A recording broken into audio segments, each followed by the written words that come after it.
今集帶大家整呢個小蝦蘋果沙拉製作教學啦，咁大家準備鮮蝦、蘋果啦、生菜啦、紅洋葱同埋橄欖油、檸檬汁、鹽同埋黑胡椒嘅，香菜同埋薄荷適量嘅。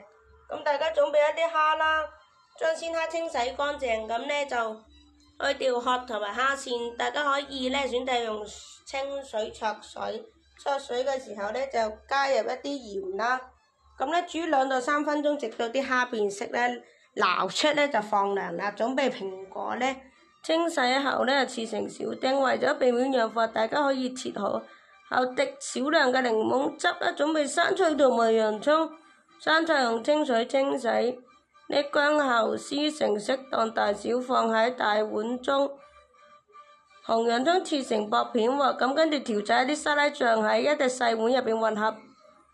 橄欖油、檸檬汁、鹽同埋黑胡椒攪拌均勻，喺準備好嘅生菜上加入蝦、蘋果丁同埋洋葱，倒入調製好嘅沙拉醬，輕輕攪拌均勻，讓每個食材都裹上調味料，將混合好嘅沙拉盛入盤中，可以切上香菜或者薄荷葉作為裝飾。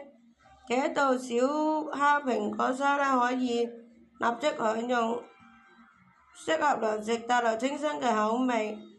大家記得點讚同埋關注我哋咯，點個 like 啊！唔該晒。